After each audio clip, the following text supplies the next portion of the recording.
So today I'm going to talk about why we worry about all the wrong things. I'm Hilary Stohs-Krause. I work at a Rails shop in Madison, Wisconsin. I'm on Twitter. I graduated from a coding bootcamp, and I have a Cinder and Elvish tattoo for anyone who's a Lord of the Rings fan.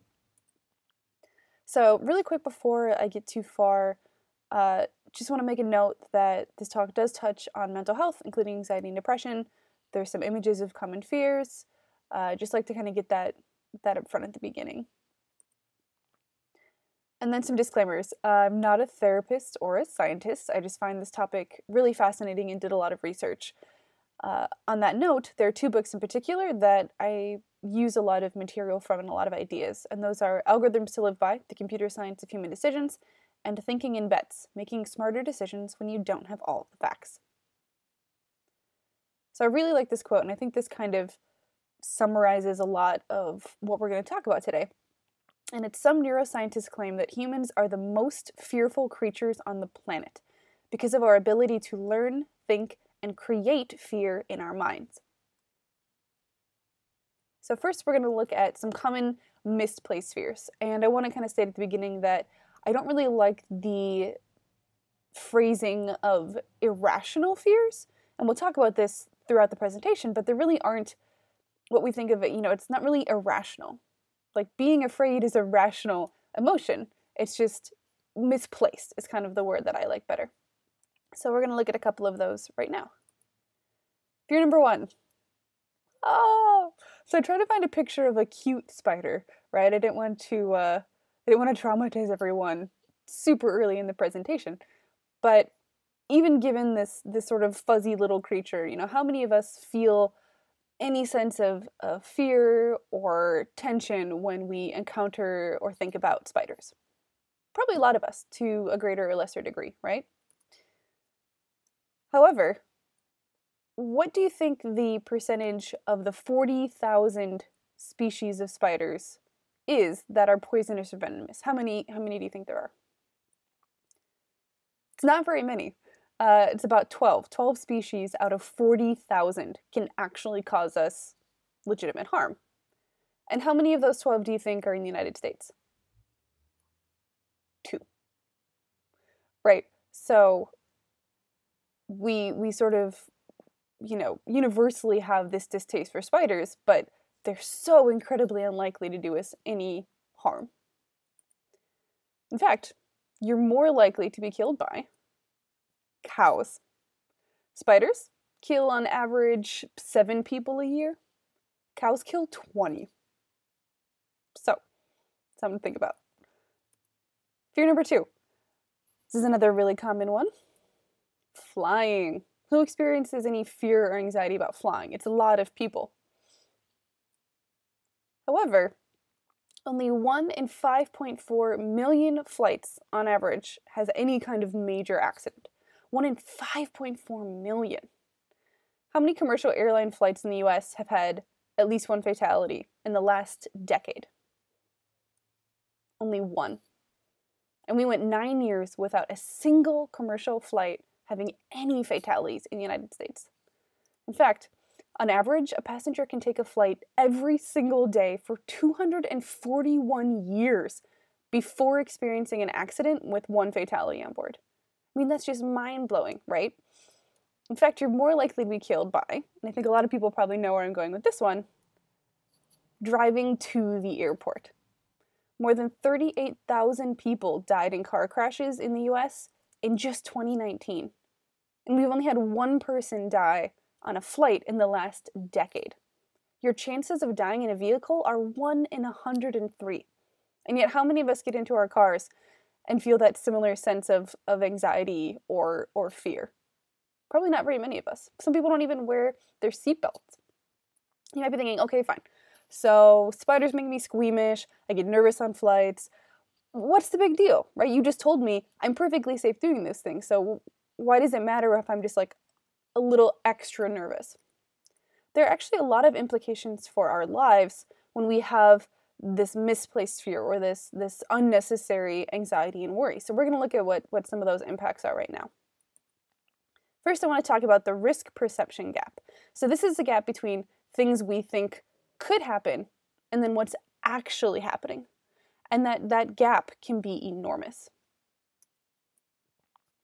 It leads to wasted emotional, mental, and physical energy, right? If we are worrying about things unnecessarily, we're spending a lot of cognition and a lot of emotion that we really don't need to. So it's wasted.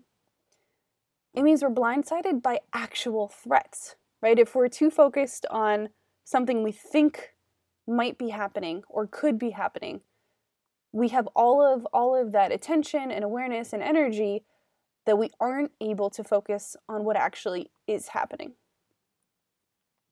And it can lead to poor decision making, right? If we're making decisions based on perceived threats instead of actual threats, we're missing a huge part of the puzzle. There are also health concerns. Weakened immune system, damage to our hearts, causing ulcers, decreased fertility. And this isn't just obviously one instance of being anxious about something that we didn't need to be, or being worried about something unnecessarily, right? These are more symptoms of long-term stress and anxiety. But that all starts with those individual pieces. It can lead to accelerated aging, even premature death. And it impairs the formation of long-term memories. And this makes sense when we think about folks who've experienced deep trauma, have a hard time recalling in any detail exactly what happened or the situation surrounding it. And we'll get into in a little bit when we talk about how fear is created, we'll look at why that might be. And then workplace issues, right? So self-selecting out of opportunities is a huge one. If there is an open position at your job or a new project and they're looking for folks to work on it, and you're worried about your skill set or how it might come off or the politics or any number of things, then you might decide, I'm just, you know what, that's for someone else, that's not for me, I'm not going to do that. And you might be a great fit. But until we're able to better determine what are, again, those real or perceived threats, it makes it really hard to make accurate decisions for things like that. Holding back your team. So this is related, right? If you have those same fears and concerns, it can affect not just you, but your entire office, your entire team. And then this one I thought was really interesting. When we're feeling stress and anxiety and fear, those emotions actually interrupt processes that can help us act ethically. And when you think about it, again, this makes a lot of sense. We talk a lot about like fight or flight, those kind of instinctual reactions that we have. When we're in that mindset, our primary concern is how do we get out of it, right? How do we stay alive? How do we get out of it? How do we survive? Which is a good thing, broadly speaking, but then it puts us into this very self-centered frame of mind, right? How do I get out of this?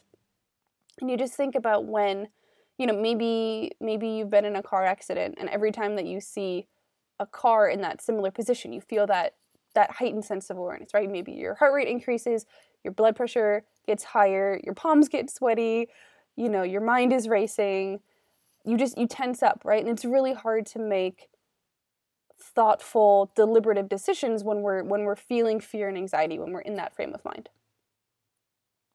And then the tension between perfect and done. This is another big one, right? Again, if we are spending that emotional and physical and cognitive energy worrying and having fear, then it can lead us to fixate on things. And so instead of just being, I feel confident in what I'm doing, or I know what my real threats are and this is not one of them, I'm confident that this is good enough, I got it done, versus worrying that everything has to be perfect because of what the perceived or real, outcomes could be. All right, okay, so you see my point, right? There's a lot of bad things that come if we have, unnecessary worry and anxiety and fear. Great, well, what do I do about it? First, I want us to look at, where do fear and anxiety come from? Starts in our brains, right? First step is the amygdala. This is what processes our emotions. So fear is inherently an emotional reaction, first and foremost, and it's really important to understand how this works. The amygdala also starts the process of the physical preparation. So it releases stress hormones, fires up our sympathetic nervous system. This is why even when we do realize, okay, false alarm, that thing isn't dangerous, we still end up with sweaty palms, that adrenaline rush, that rapid heart rate, because that happens before we make that decision. Next, we go to the hippocampus. This is where we store memories, and this is crucial for contextualizing our fears. Have we encountered this before? What happened? Is this a new thing? Is this similar to other things that we've encountered before? Has someone told us about this before? And this goes back to that point I made earlier, where long-term fear, stress, anxiety, or acute stress and anxiety impairs our ability to form memories because our memory center is part of our fear response. And then finally, after we've had this emotional reaction and then access to our memories, that's when we get to our prefrontal cortex. And this is the part of our brain that is responsible for complex cognitive behavior and decision making. So all of these other parts happen before we even get to decision making. So basically, our thinking circuitry of the brain has to reassure our emotional area. Our default is to be afraid.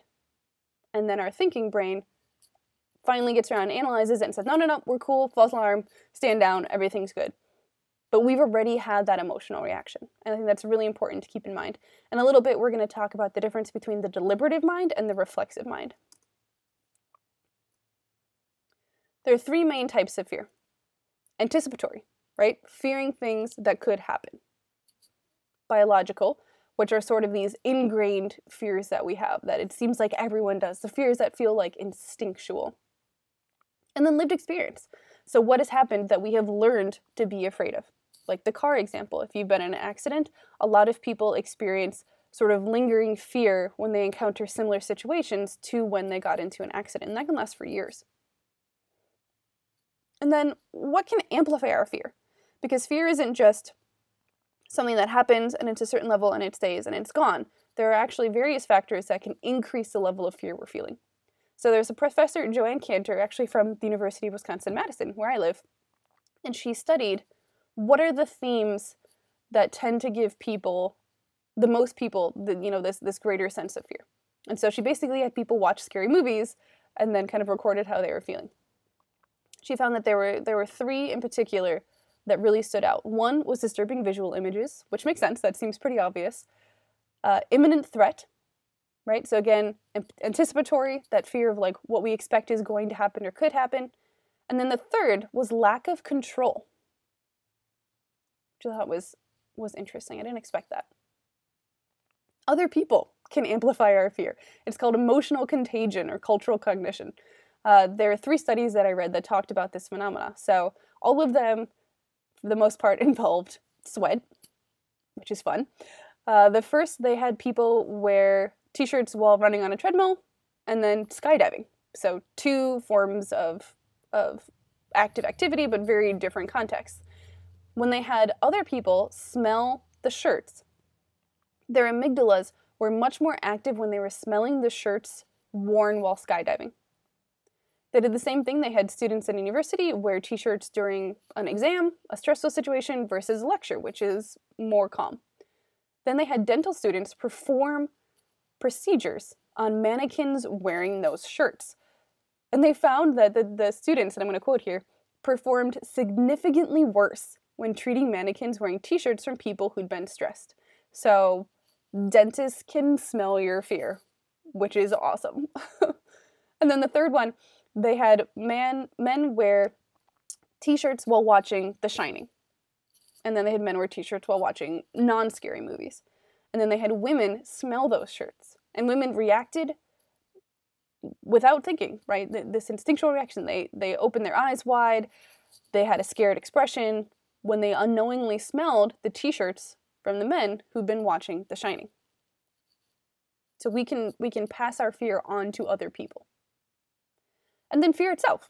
We actually, just by being scared, we're sort of prone to become more scared.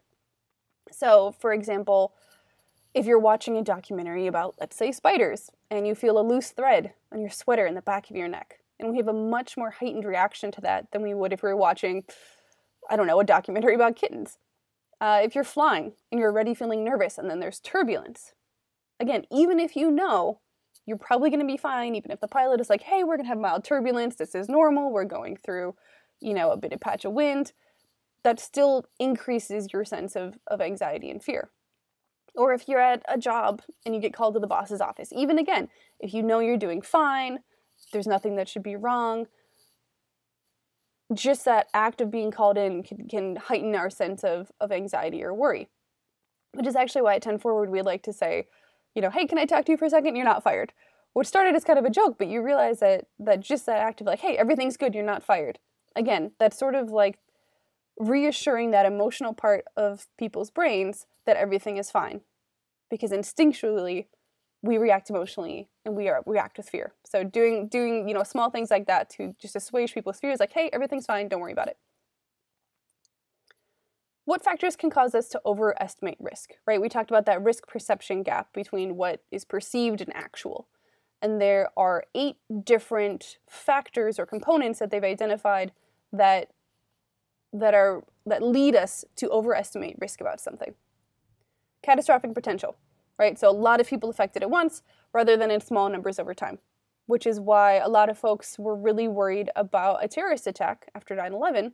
A lot of people affected all at once, rather than lead poisoning, which hasn't really become a thing until more recently, or the perception of it being a risk, right? Familiarity. So if there's something that isn't common knowledge, like, oh yeah, did you know 100 people died from this last year? What? I had no idea. That increases our sense of risk. Understanding, which is related. This is something that not only do we not know much about, but that experts don't understand either. So a lot of these, you'll see how they kind of relate to COVID-19, right? Something that we don't well understand. Personal control is another one. We found that with the films, right? Professor Joanne Cantor, lack of control is a key theme that leads us to feel fear. If there's a sense that a danger is outside of our control, that elevates our sense of risk. Voluntariness, right? Something that can hurt us even when we aren't voluntarily putting ourselves in danger, like a pandemic. You can stay home, you can follow all the rules, and you can still get sick. Children. Mention the word children and panic multiplies. Victim identity. This is a big one, right?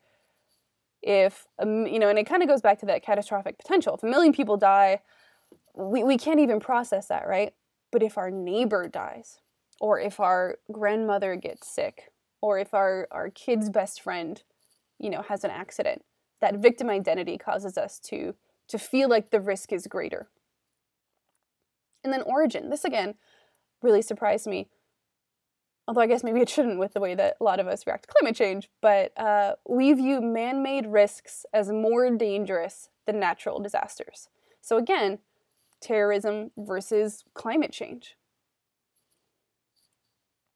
So all of this kind of goes to show that our risk assessment process is kind of outdated, right? It evolved in a natural environment where a lot of things could kill us. Predators, lack of food, storms. I mean, we were really quite fragile in a lot of ways. And so fear was crucial for allowing our species to survive and continue. And then concrete versus abstract fears or dangers, right? So again, that idea that someone coming at you with a knife, that's a very clear threat. We have learned to recognize that as a very clear threat. But, something like climate change, it's so abstract that our brains didn't really evolve to process that kind of threat.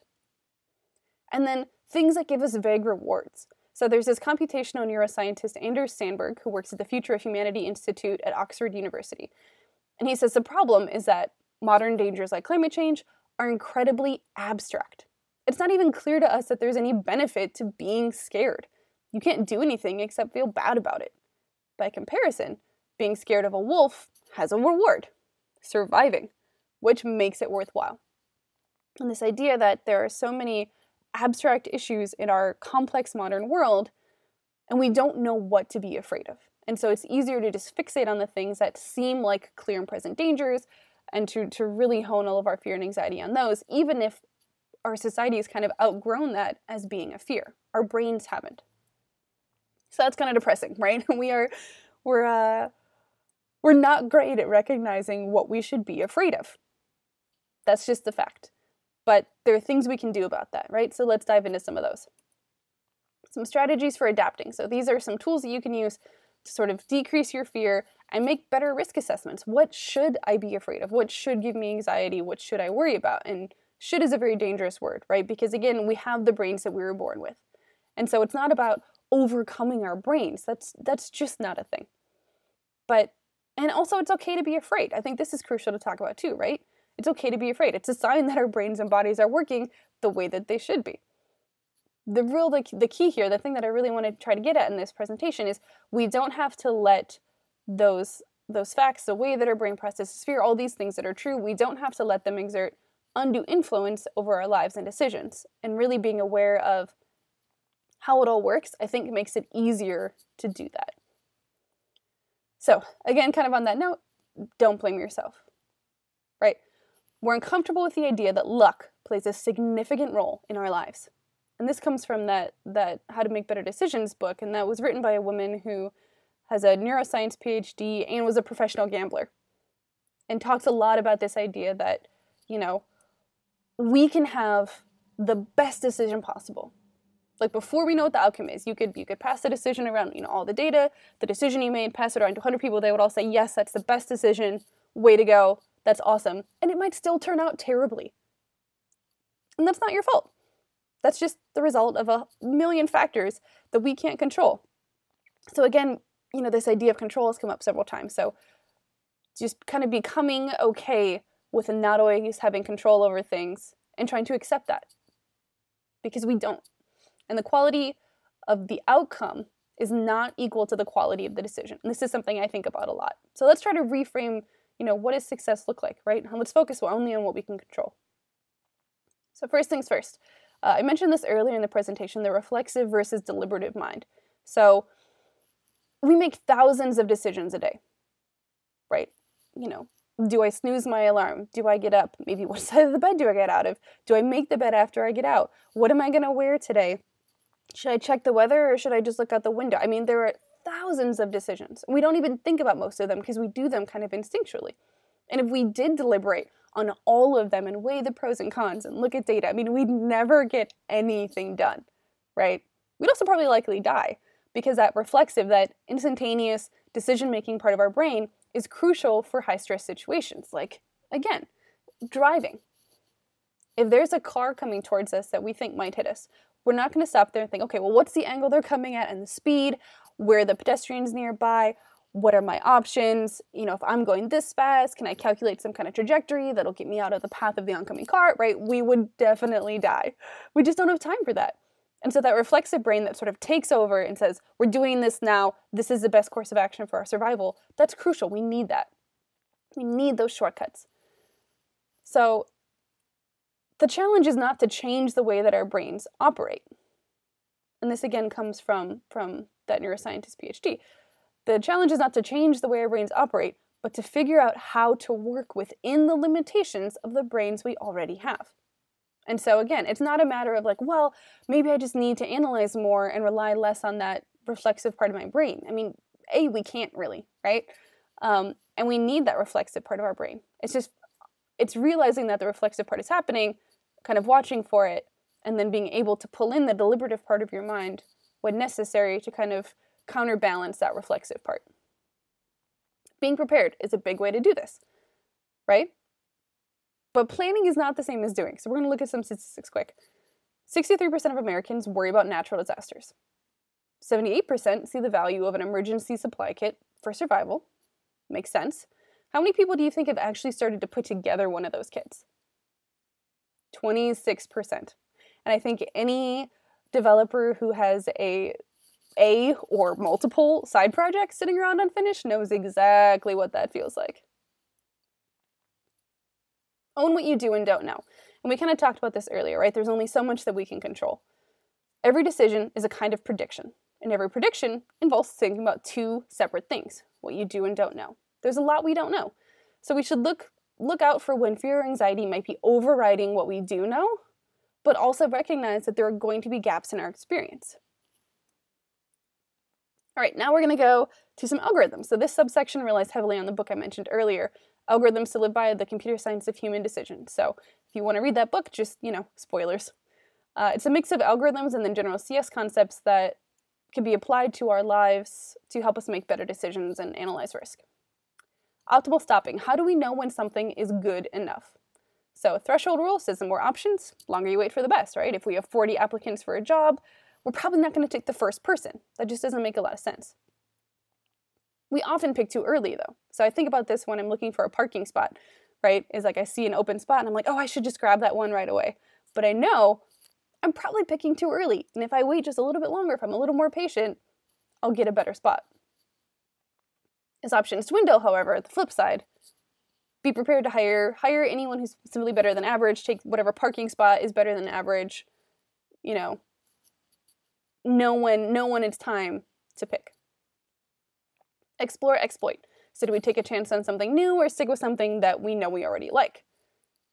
Our goals should change as we age. So when we're younger and we have a lot more time, the idea is that we should do more exploring because we have all that time ahead of us to do the exploitation, which sounds bad, but that's just the words they use, right? So try all of the restaurants when you first move to a town, because theoretically you're going to be there for at least a year, instead of just finding one place you like and going all the time, because the chances are every other place you try has a really good chance of being your new favorite or being better than the one you've tried, just based on odds. So again, explore when you have time to use the resulting knowledge, exploit when you're ready to cash in. Win, stay, lose, shift. Choose an option at random and don't change until it stops working, which sounds so simplistic, right? But it actually performs reliably better than chance. So we did this at the office. We had an issue where people would take the last LaCroix out of the box in the fridge and not put a new one in. And we weren't sure how to make that better. And it's a small problem, right?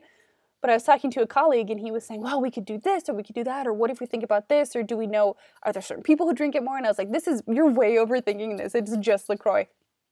Why don't we just take it out of the box, put the cans directly in the fridge so you can see more clearly when you've taken the last one and see what happens. And if it doesn't work, we'll try something else. And it worked. Last recently used, this one I love. So this basically gives everyone permission to have piles and junk drawers around. When people will say, oh, it's not messy, it's organized chaos. They're actually right. Turns out that junk drawers and piles are one of the most well-designed and efficient structures available. And the reason why is that our eyes can search much more quickly than our hands can sort or organize. So they do this at libraries. The most likely to be desired books are the ones that were most recently checked out. So they tend to put those at the front. I think about this when I'm organizing my desk a lot. So it's given me sort of a guilt-free reason to continue with my organized chaos of piles. But also I use Post-its a lot. And so I think whatever I last looked up, I make a Post-it and I put it right by my desk because there's a chance I'm going to need that again very soon. How many of us have Stack Overflow questions that we've basically bookmarked because we refer to them time and again, right? So finding a way to recognize what is the information that I probably use a lot and just keep it close. And that tends to be really whatever you last looked at, you're going to need again probably pretty soon. Constraint relaxation. This one again has really strong applications for working in tech. So it posits in an ideal world, take a problem that seems really complicated and impossible to solve, and in an ideal world, what would you do? Break it down, solve it, and then slowly add your problems back in, or the constraints, right, the difficulties. So it's a lot like taking a large user story and breaking it down into concrete chunks. Like, okay, well, do we need, does this part of the feature have to exist? If it didn't exist, here's what I would do. Now I have this base. Okay, how can I adjust this base for this difficult part that also is part of this story? Taking complicated problems one step at a time. Information cascades. So this is when we equate what someone is doing with why. Actions are not beliefs. This is really good, especially if we're thinking about user data or if we're dealing with clients who want certain features. It's not like what they're doing is only part of what we need to be looking at to find a solution. It's also why. So how many people have had notice a user doing something, been like, why are they even doing, like, that's not what that's built for. It's like, right, it's not. And they're doing it anyway. And they're probably trying to get at something else other than what their action might suggest. So really focusing on not just what, but why. And that helps us to make a lot better decisions. And then I want to talk a little bit about cognitive behavioral therapy and kind of lessons from this field that can apply to decision-making and managing fear and anxiety. And again, not a therapist, just talked to therapists and did research. So a big thing that comes from cognitive behavioral therapy is the idea of reframing, right? So considering something an opportunity to grow versus a loss of control, or a challenge versus an obstacle. And we might think that it's just words, does that really make a difference? This just seems literally semantic, but so many studies have shown that the way we talk about things, even just the way that we think about things, has a huge impact on our emotions, our mental health, how we approach things. It makes such a difference. So words are super, super important. And then being specific. So it's easy to feel, especially right now, there are so many times during this pandemic where I just feel overwhelmed. I think about all of the things that I want to do or feel like I should do or need to do, all the things that are outside of my control. Again, lack of control, is a very common theme for causing fear and anxiety in humans. And it's just easy to feel overwhelmed. But if instead I focus on specific things that I do have control over, that I can change, that I can get done, being more micro goal oriented, it really makes a big difference on not only my ability to get things done, but also just how I feel generally about my control and about what's going on. So there are 4 main steps that are kind of part of the cognitive behavioral therapy process. First, identifying, right? What is it that's causing us fear and anxiety? Because if we don't know, if we just have this sort of broad sense of stress and anxiety, it's really hard to take any action on it. So kind of sitting with it and trying to identify what is actually causing this for me. Being aware, right? How, now that I know what it is, how am I thinking about it? What are my emotions that are associated with this? What do I believe about this? Recognizing patterns that could be contributing, right? So looking for some of those fear amplifiers, things that are making your anxiety or your stress or your fear, things that are increasing it. And then finally, that reframing we talked about, right? And this is a difficult step. Like, you can have long-standing ways of thinking about yourself, your life, your job, and it takes a lot of practice. But with time, these behavior patterns, these new behavior patterns can replace your old ones. And the longer you do it, the less effort it takes. So focusing on reshaping, reframing, how do you feel about the thing? What are you thinking about it? How do you react to it? And that really, it's just little steps over time for all of these that we can use to kind of push back against some of those processes that are primed to make us fearful and anxious. And ask for help, right? We talked about emotional contagion, social cognition, right? How fear can spread. Other emotions can spread too, right? Use that to your advantage. When you see someone laughing, you smile. When someone yawns, you yawn, right? It doesn't just have to be spreading fear. It can be spreading anti-fear, if you will. Sharing fear lessens it. If you're afraid and you talk to one person, you almost always feel a little bit better. It also helps us gain perspective, right? So again, we are limited to kind of our own experiences. And so maybe our brain encounters something new, and without having that prior experience, our default is to sort of be afraid. But if we talk to someone else who has been through a similar situation, suddenly we have more context. It's not just about what we don't know. We now know more than we did before, and that helps us to create that better risk perception. And it can pull us out of our bubble, right? It's very easy. I think, again, this is a great period for this talk, I guess, because a lot of this is playing out in real life. It's easy to just kind of be holed up by yourself in your home and kind of trapped with your own thoughts and feelings. But talking to others, asking for help, it can pull us out of there and kind of switch from that sort of reflexive, emotion-based brain to more of our deliberative, analytical brain, and actually look at what we're feeling and how we're reacting and determine, is this accurate? do I have enough information? How are other people dealing with this in ways that might help me? I really love this quote. If we're willing to accept solutions that are close enough, then even some of the hairiest problems can be tamed with the right techniques.